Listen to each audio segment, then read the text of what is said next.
Good morning, everybody. My name is Imanithos, and welcome to In a Nutshell with Nezha. Now, I know Nezha has been a topic of quite a few videos since I started doing actual videos, and that's mostly because Nezha is, he got a big rework, he became more powerful, now everyone wants to play him.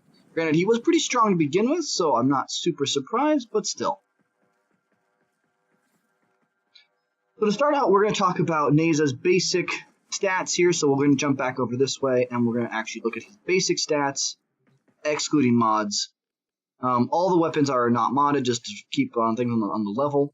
So what you see here at rank 30, Nezha has 175 armor, which is actually quite a bit of armor. 125 energy, 375 health, but only 150 shields. He does have, however, a sprint of 1.15, so not too shabby, actually. But we'll go over here and we'll showcase his abilities, and we'll kind of play around with a couple maybe a build or two before we head off for the day. So abilities here. So his first ability is Firewalker. As you can see, his abilities have a lot of text to them and a lot of statistics to pay attention to. His passive is he slides faster and he goes farther while sliding, which is pretty cool. But Fireworker says a blaze of flame trails, scorching enemies and cleansing allies, teleporting blast arrow with a ring of fire. So it's like so much there. Don't worry about that right away. Worry about damage per second, duration, effect duration, and speed increase. These four should be the ones you pay attention to right away. So when you use his first ability, he has a little bit of a jump in the air, as you can see there. Now as he walks, you can see fire is put on the ground. Ooh, oh gosh, I almost fell off the edge. And if I walked near these guys, they will start on fire. I can double up and weave through and kind of like this little field of flames for them to deal with. And as you can see, even at base levels, if given enough time, enemies will die to the flames before my duration runs out. And also, here's my normal run speed. Here's my run speed with the Firewalker active. And if you notice, I actually walk slightly faster, or run slightly faster with Firewalker active. Not too surprising for people who understand how this works. So, I'm going to go and simulate some more enemies. And then we're going to have one with the next ability. Okay? So, Nezha's next ability here is Blazing Chakram. So he has a ring on his back as a chakram, and he hurls the flaming ring that sets enemies ablaze, making them vulnerable to any damage. Flaming enemies drop restorative orbs on death, and charge to amplify the power of the ring and reactivate instantly to travel to the ring's location. So these two numbers are pretty hard to modify. So just remember this.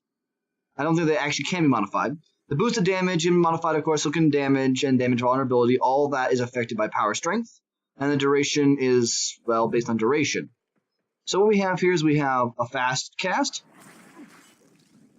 As you can see, they all have this little ring effect going around them, and they're all on fire. And if you noticed, it almost one-shotted them all.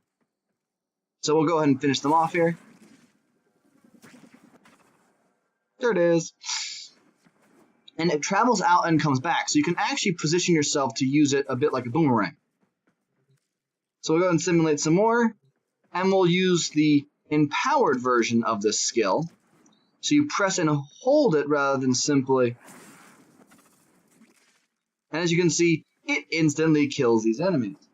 So when people are like, oh, well, I need a frame that can kill enemies that are, level plus, I don't feel like I have the frame for that, Nezha actually might be your go-to. And you get Nezha by doing... Nezha is you get him from the clan dojo. He's in the Tenno lab, which I'll show you in a little bit here. He'll respawn some enemies because I killed them too fast. Now, his third ability is pretty simple. In fact, you really can't see its true usefulness until we start actively letting them shoot at us. And Warding Halo is a protective ring of fire that also stuns and damages enemies who get too close. So it actually makes you invulnerable for 3 seconds when you cast it, and as it absorbs damage from the first 3 seconds, so you're invulnerable, it actually adds it to its shield amount. and then it makes you immune to damage up until the shield amount is gone. The radius that it affects enemies is right there. It's 2 meters. It's very short, and the damage it deals is also very small. The absorption multiplier is how much the damage that you take during the time that you're invulnerable is added to your damage absorption. So if you hit your 3, it says a 0, but then all of a sudden it goes up to 1437. If these guys were actively shooting at us, they would all of a sudden, you see that number go from 0, instead of going to 1437, it would go to maybe 2,000 or 3,000. So if I walk within 2 meters of these people, he becomes stunned. As you can see, a little bit of an aura, and he takes a little bit of damage. It's not a whole bunch of damage, but it's a little bit of damage. It can theoretically, however, since this is not a duration-based ability, it can actually kill enemies by standing too close to them and not being hurt by them. If Nezha had some form of stealth, he'd be one of the stupidest characters in the game, which you kind of do if you use the Ghost Augment or the Ghost Precept for the Shade Sentinel, but otherwise it's just kind of like this. He's just kind of, it's a small amount of damage. It doesn't do all that much. Now his fourth ability is a very high damaging ability. Divine Spears. It impales nearby enemies on spears that erupt from below. Activate again to slam surviving enemies back into the ground. The radius is 19 meters. Its duration is 12 seconds. Its impale and slam damage are 600. Obviously, that is increased by duration. It's also increased by duration, range, and power strength. So we'll see this here. And then, as you can see, it has a pretty high energy cost, but at the same time, it's a very effective means to kill. So on a base level, I believe I could probably do rank 60 enemies and be fairly okay with doing them enough damage to kill them. We'll have to see here.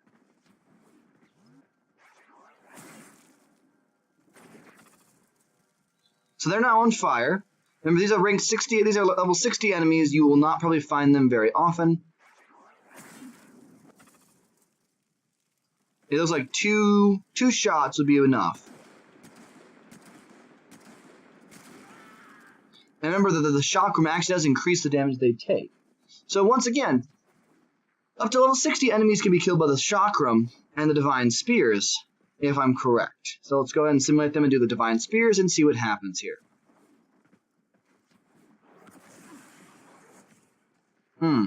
Maybe chakram them first?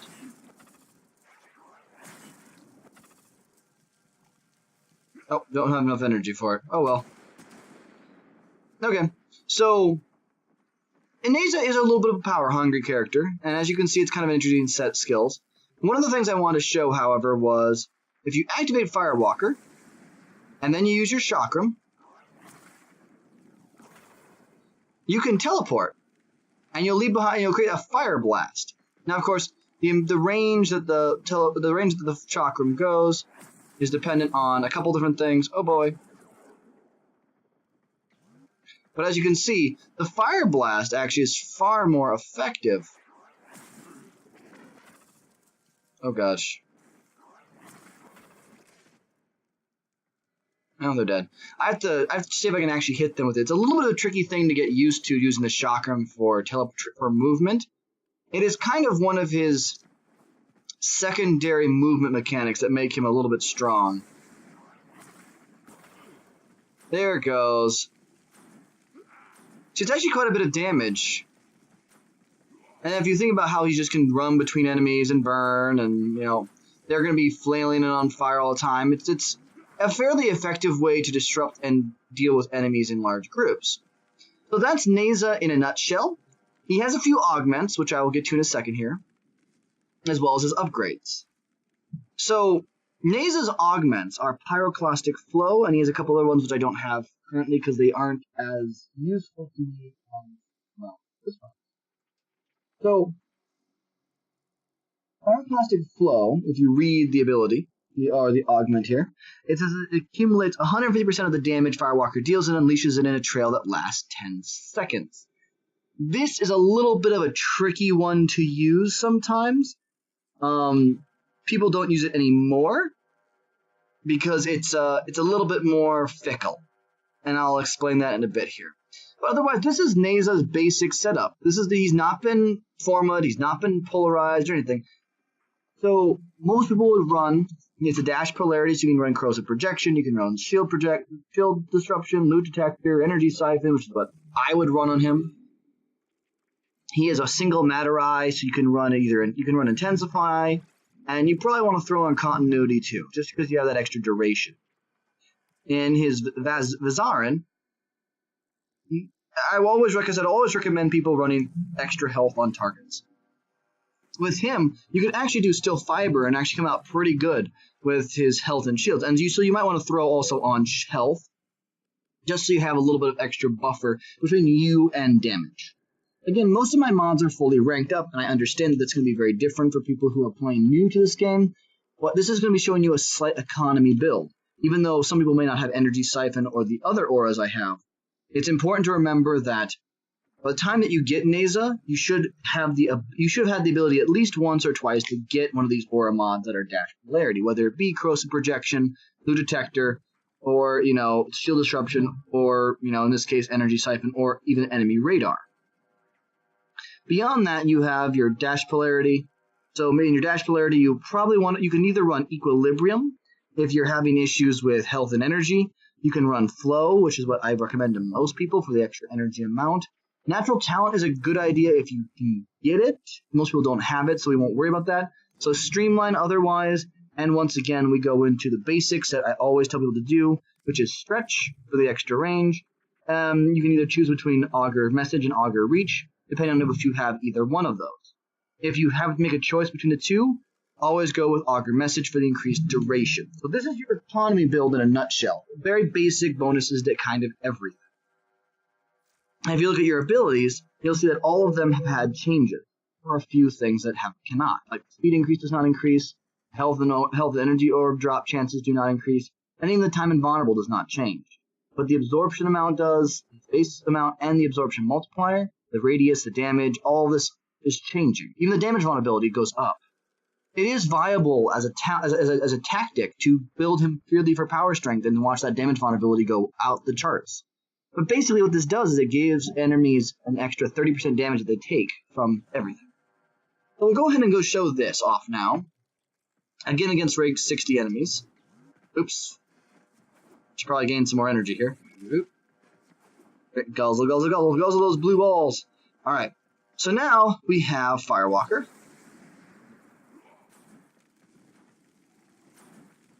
So as you can see, Firewalker is ticking away. It's still not doing very much damage. But now, they're taking even more damage from the Chakram, thanks to that, and the Fire Trails. With those two abilities, you can kind of do enough damage to kill things. But really, it's going to be that you're a little bit more survivable. So let's go ahead and let's turn off their AI, and let's see how well they work in actual combat here. So again, these are level 60s, so remember that. We're going to make sure... We're going to run out here. Wait for them to start shooting. See, there it is.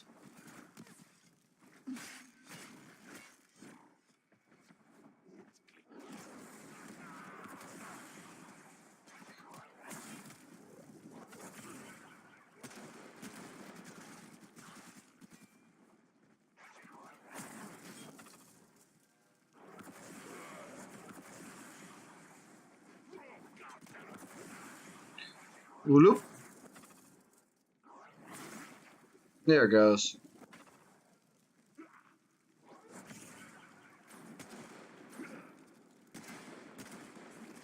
As you can see, against 3 level 60 enemies, it takes a little bit of time and it takes a lot of energy to kill them. And again, by the time that you might get Nezha, you might have much better mods than what I have put on him. But for the most part, Nezha is, and if we can even go a little bit harder than this, and do the maximum number you can possibly do, simulate.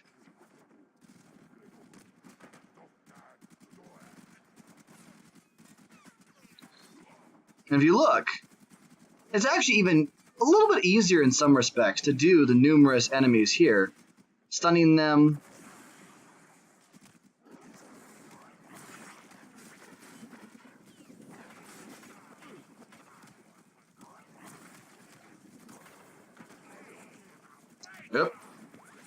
Do that.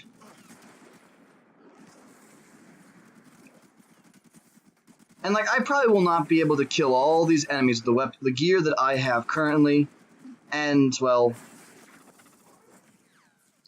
the gear that I have currently plus these enemies that I'm fighting right now. So don't expect any miracles here. I can, however, stay alive fairly easily against enemies like this, and even small bits of damage are actually better than taking everything all at once. Look at that. Just gonna sit here and smack this guy in the corner. Really? Uh-oh. As you can see, that damage is added to the 0.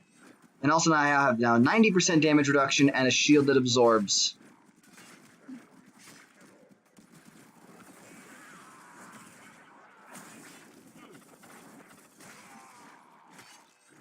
Not working too bad, actually, really, if you think about it.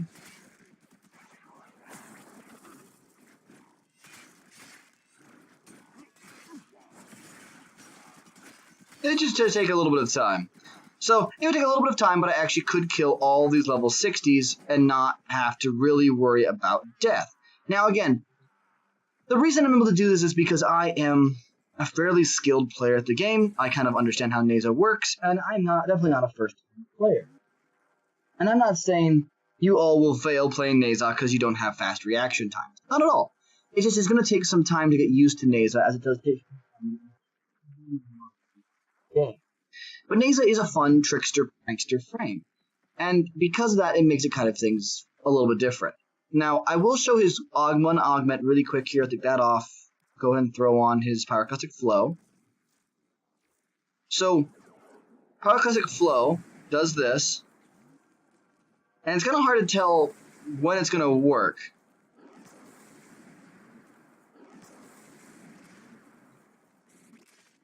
Because it used to be that you pressed and held the button, and all went well. And now it's kind of like a little bit more tricky. I'm not sure how it's supposed to work anymore. Yeah, not at all. It used to be that the ability Firewalker was a channeled ability, and you could press and hold and activate it to activate a second time, which is what Pyroclastic Flow did.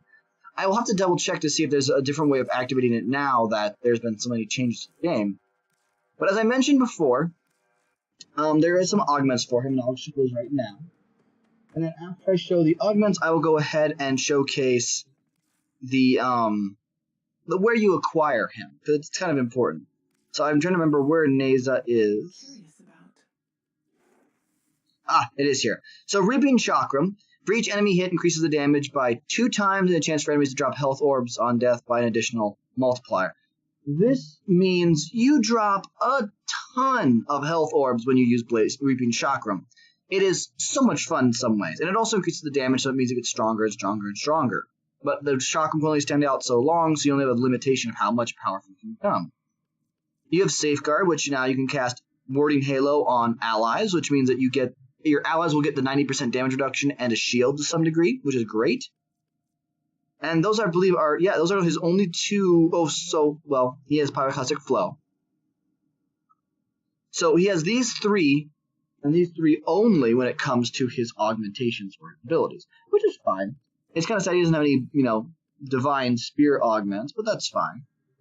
So now we're going to go ahead and go to the dojo.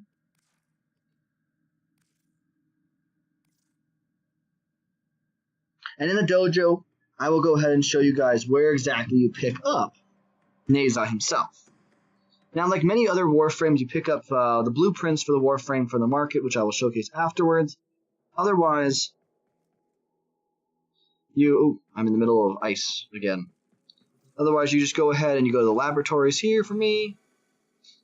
And what you're looking to do... Wow, that's really pretty.